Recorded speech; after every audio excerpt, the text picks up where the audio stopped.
भजन। आदत बुरी सुधार ले, तेरा हो गया भजन। आदत बुरी सुधार ले, तेरा हो गया भजन। कर मन पे अधिकार ले, तेरा हो गया भजन। दिल में भरा है छल कपट, होठों पे प्रभु का नाम। दिल में भरा है छल तुम्हारे दुख में, प्रभु जी आएंगे काम। कैसे तुम्हारे दुख में, प्रभु जी आएंगे काम। दिल से प्रभु को पुकार ले, तेरा हो गया भजन। दिल से प्रभु को पुकार ले, तेरा हो गया भजन। या भजन कर मन पे अधिकार ले, तेरा हो गया भजन। इस जग में रह के प्राणी, जग वालों को न भूल। इस जग में रह के प्राणी, जग वालों को न भूल। कांटा न बन चमन में, बनना तो बन जाओ।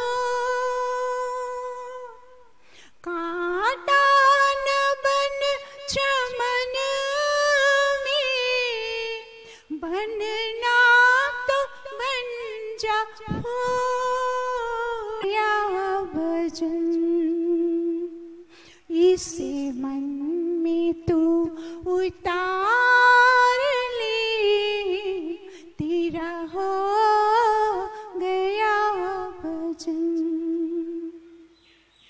आदत बुरी सुधार ले, तेरा हो गया भजन। कर मन पे अधिकार ले, तेरा हो गया भजन।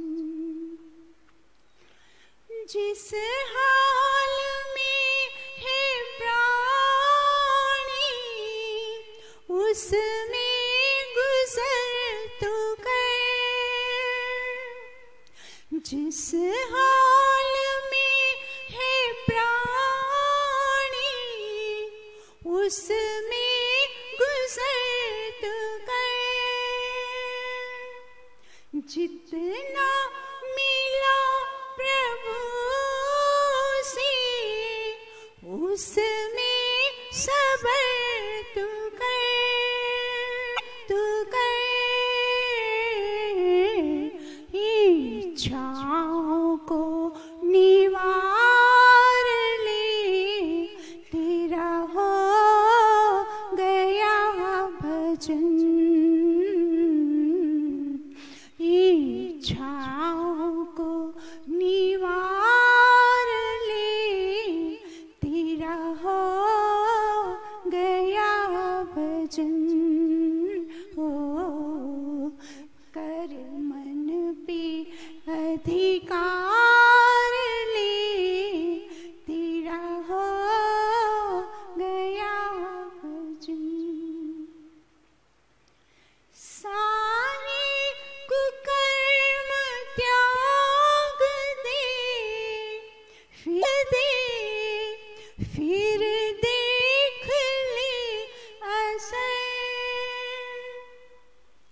रखते हैं कैसी ईश्वर मन पे तेरे नजर, रखते हैं कैसी ईश्वर मन पे तेरे नजर, भक्ति में मन सवार ले तेरा हो गया भजन, भक्ति में मन सवार ले तेरा हो गया भजन। आदत बुरी सुधार ले तेरा हो गया भजन, हो कर मन पे अधिकार ले तेरा हो गया भजन, कर मन पे अधिकार ले तेरा हो गया भजन।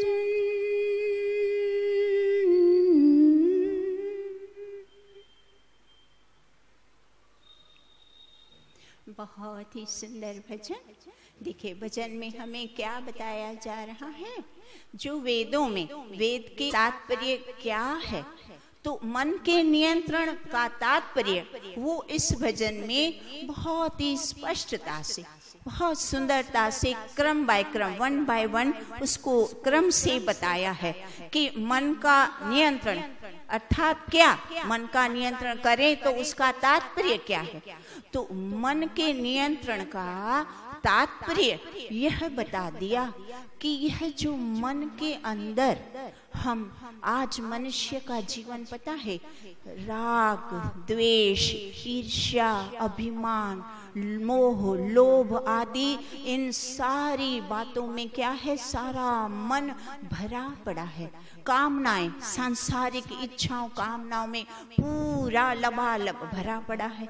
अब इस पूरे कामनाओं से भरे जीवन से, राग द्वेषों के जीवन से इसका परिणाम पता है क्या हुआ? मनुष्य का जीवन, आज मानव का जीवन दुखों से ग्रसित, दुख पीड़ा असंतोष, और जब देखो जब अशांति से वो उसकी कामनाओं का निवारण करना। अब यह जो कामनाएं हैं, संसार की इच्छाएं, संसार की ऐषणाएं, संसार की कामनाएं मानव के वर्तमान और भविष्य दोनों को नष्ट कर देती हैं। कामनाएं मनुष्य से पाप कर्म करवा के उसको पतन की ओर धकेल देती है, और इतने अशुभ कर्म करता करता मानव कभी ऊपर उठ नहीं पाता और विवेक शून्य हो जाता है। अब बिना विवेक के मनुष्य का जीवन पशुवत बन जाता है। इसीलिए इन कामनाओं को नियंत्रण करना, सांसारिक कामनाओं को नियंत्रण में रखना। वस्तुएं रज तम और सत्व तो चलो अच्छा है, पर रज और तम जब बार बार मन को इस गुणों से मन हमारा घिर जाता है और संसार की ऐषणाओं इच्छाओं से वो घिर जाता है, तो संसार की कामनाओं का यह है, क्योंकि पूरा संसार भी त्रिगुणात्मक है, तो त्रिगुणात्मक सृष्टि में सच्चा सुख, नित्य सुख और प्रसन्नता, आनंद लंबे समय तक तो रहता नहीं है। तो जब एक इच्छा पूर्ण होती है तो उसमें सुख तो था नहीं, तो मन फिर वापस बेचैन और अशांत हो जाता है, बोलता है अरे ये तो प्राप्त कर लिया, ये तो मेरी इच्छा पूर्ण हुई, पर इसमें कोई आनंद तो आया ही नहीं, इसमें मेरे मन को कोई मजा तो आ ही नहीं रहा। फिर एक नई इच्छा उत्पन्न हो जाती है, फिर वो उस दूसरी इच्छा को पूर्ण करने में पूरा जीवन लगा देता है। वो समझता है इसमें सुख नहीं था, पर ये जो आगे मेरी यह इच्छा पूरी हो जाएगी ना, तब मैं सुखी हो जाऊंगा, उसमें मुझे बड़ा आनंद आएगा। बस इस भ्रांति में वो क्या करता है, इस इच्छा है तो वो कितना भी पुरुषार्थ कर ले बाहर निकलने का, पर वो निकल नहीं पाता। अपनी समस्त शक्ति लगा ले पर वो और अंदर घसता जाता है, निकल नहीं पाता। जब तक कोई सामने से कोई बहुत शक्तिशाली व्यक्ति आकर के उसको हाथ पकड़ के अपनी शक्ति, दोनों की शक्ति जब उसकी स्वयं की और सामने वाले की, तब तो वो दलदल से बड़ी कठिनाई से निकल पाता है।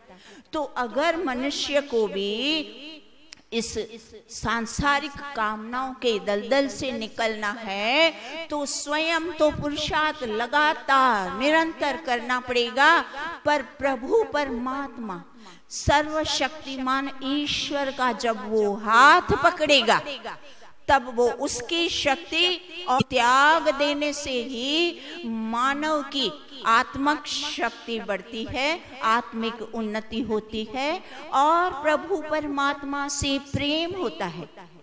जो मनुष्य संसारिक कामनाओं से घिरा हुआ है वो ईश्वर की भक्ति कर ही नहीं सकता। ईश्वर की भक्ति करने के लिए हमें सर्वप्रथम इस सांसारिक कामनाओं को तजना पड़ेगा, इनसे इनका निवारना। भजन में भी क्या स्पष्ट से बता, इच्छाओं को निवार दे तो हो गया तेरा भजन। अब सब लोग कहते हैं ना, वेद में शास्त्र में विद्वान क्या बताते हैं, भजन सिमरन करो, भजन सिमरन करो।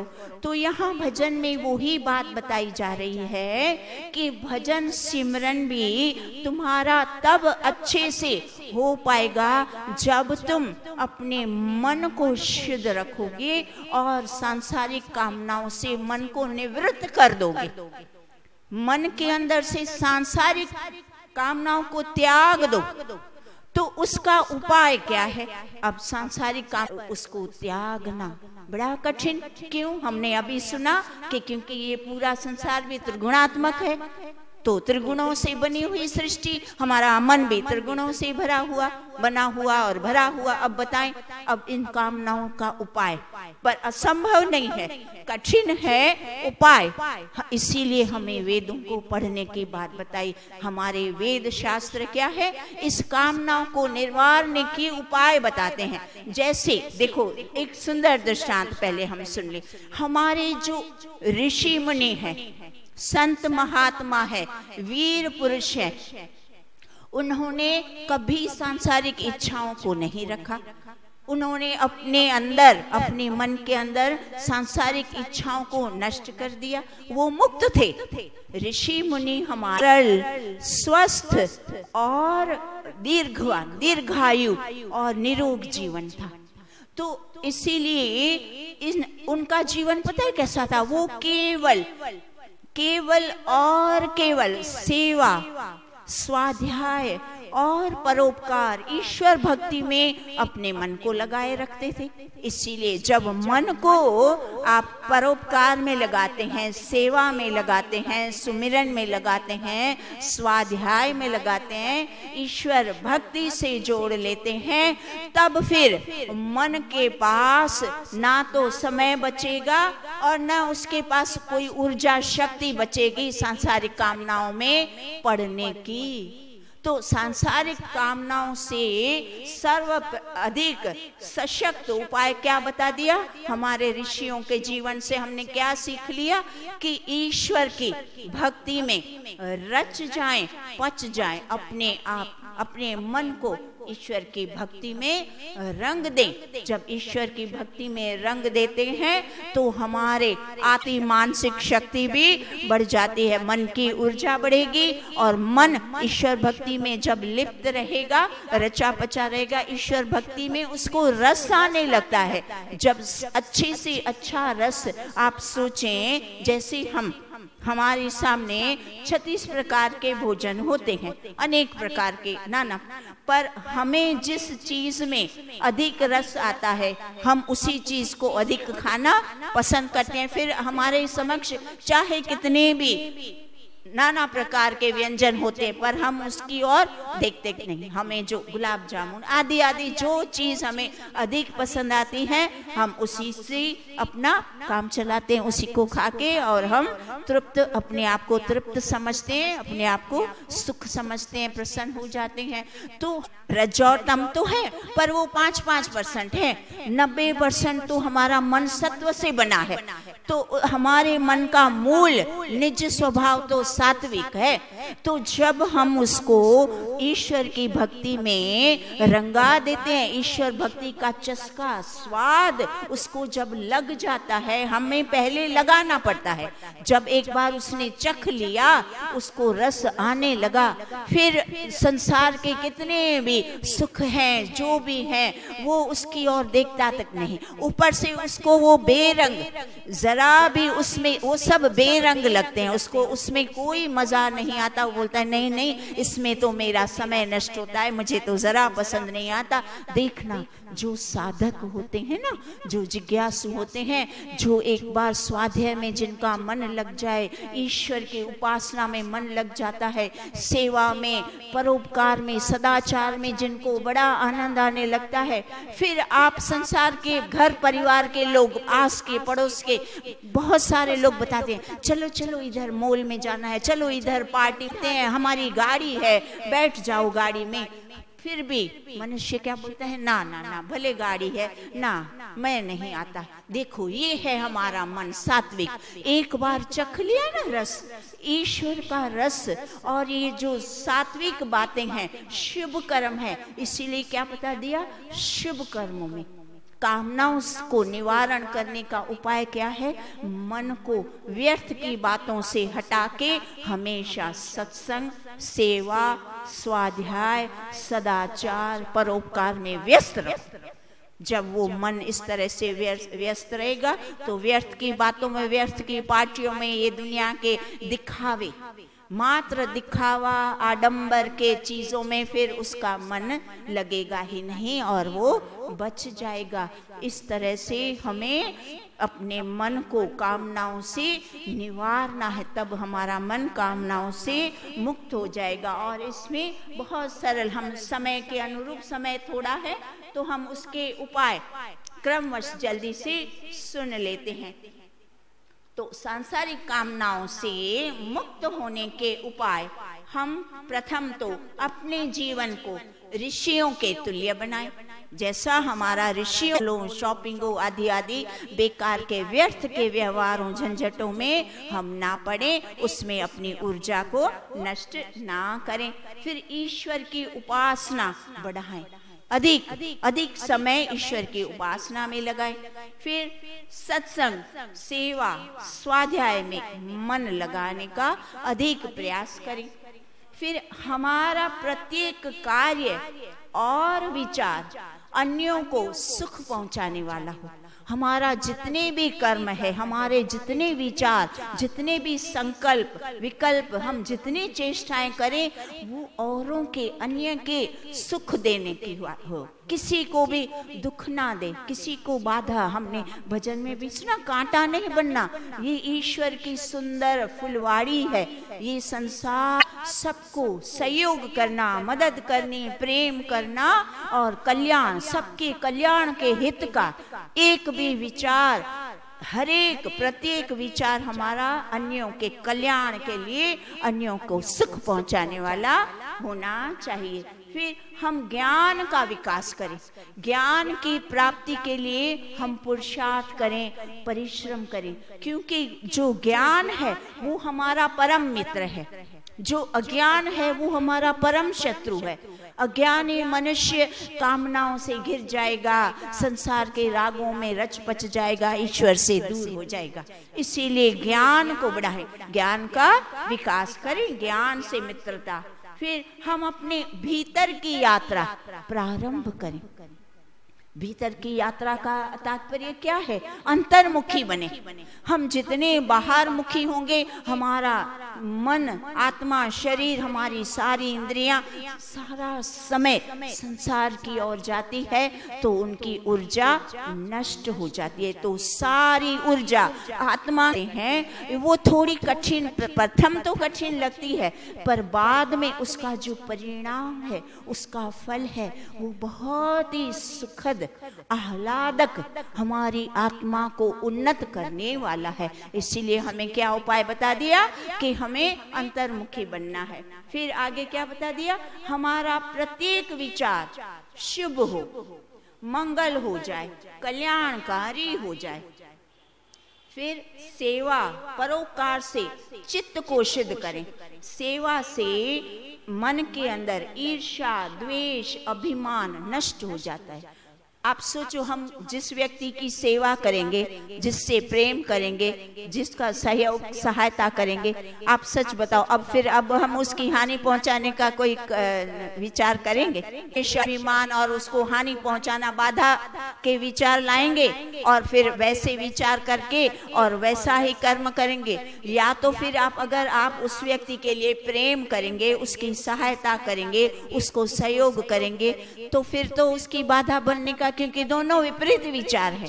इसीलिए हमें क्या बता दिया? सांसारिक कामनाओं से निवार मुक्त होने के लिए, संसार की कामनाओं को त्यागने का सरल उपाय यह है कि हम सबसे प्रेम करें, प्रत्येक प्राणी से प्रेम भाव, सहयोग, कल्याण, परोपकार की भाव रखेंगे तो ये जो निकृष्ट विचार है, अशुभ विचार हैं, वो सारे के सारे अपने आप नष्ट हो जाएंगे। फिर जीवन को तपमयी, ज्ञानमयी, योगमयी बनाएं। फिर व्यर्थ कार्यों में अपनी ऊर्जा को नष्ट ना करें। फिर इंद्रियों को संयमित करें। ज्ञान, ध्यान, उपासना से आत्मिक बल बढ़ाएं। उस एकदम से ताजा तरो और उमंग, उत्साह भर जाता है, सारा आलस्य, प्रमाद दूर हो जाता है और हम ईश्वर का कार्य करने में तत्पर रहते हैं। फिर आगे क्या बताया? ईश्वर से सर्वाधिक प्रेम करें, उसको प्राथमिकता दें, उसके ईश्वर के प्रेम भक्ति में रंग जाएं। फिर ईश्वर की आज्ञा का पालन श्रद्धा, विश्वास व उत्साह पूर्वक करें। प्रेम, ईश्वर की सेवा और ईश्वर का प्रेम का अर्थ क्या है? उसकी आज्ञाओं का पालन करना। जितना जितना हम श्रद्धा पूर्वक, उत्साह पूर्वक ईश्वर की आज्ञाओं का पालन करेंगे तो फिर हमारा मन जो है ईश्वर की भक्ति में रंग जाएगा। तब वह परम पिता हमारी बुद्धि को शुद्ध करेगा। फिर सांसारिक पदार्थ ना मांगे। ईश्वर से सांसारिक पदार्थ नहीं मांगना। ईश्वर से क्या मांगना? ईश्वर से ईश्वर की कृपा और स्नेह, प्यार मांगे। ईश्वर की कृपा और प्रेम।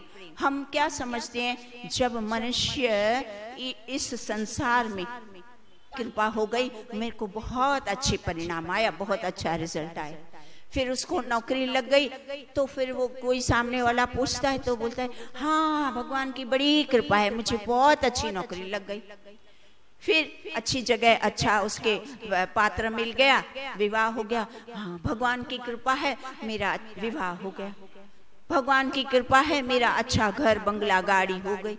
अब जो भी सांसारिक इच्छाएं, कामनाएं और सब कुछ जो पूर्ण होता जाता है तो सारे मनुष्य क्या समझते हैं?